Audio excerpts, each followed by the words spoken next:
你好，好多謝你參與我哋呢個 test 嘅。咁你而家一個51歲嘅速遞員，咁你而家咧就需要由上水火車站出發去到炮台山嘅成報大廈送一份急件嘅。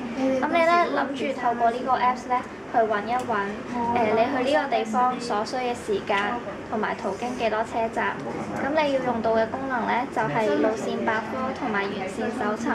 咁喺呢個沿線搜尋呢個功能入邊咧，就用名字搜尋呢個方式去揾你要嘅資訊嘅。咁你而家可以開始㗎啦。執咗 app 先啦。咁我首先睇下城報大廈邊先，係啦。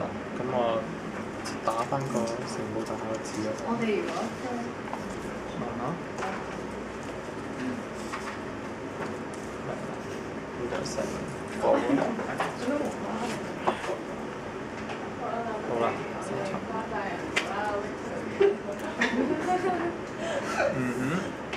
係呢個啦，咁啊睇下地圖先。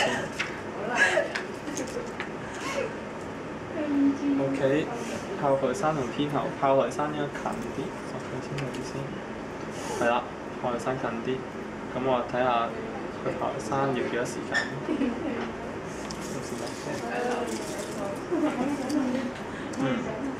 咁我喺上水嘅。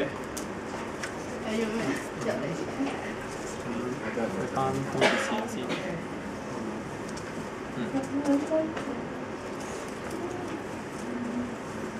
上水。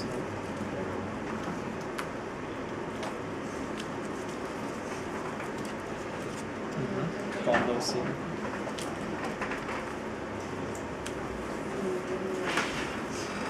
炮台山。OK。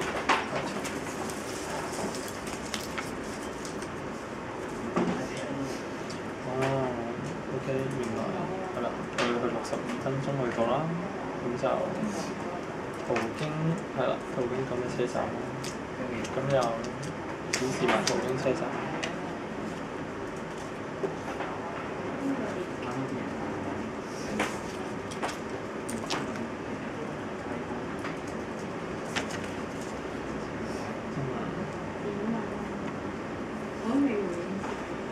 我 OK 啦，我知道點樣去炮台山啦。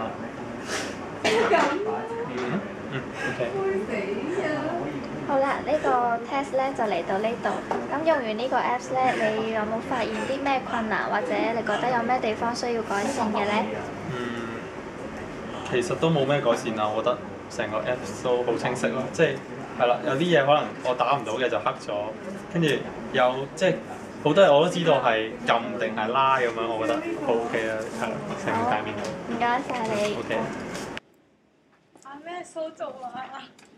我好快喎，3分鐘咋。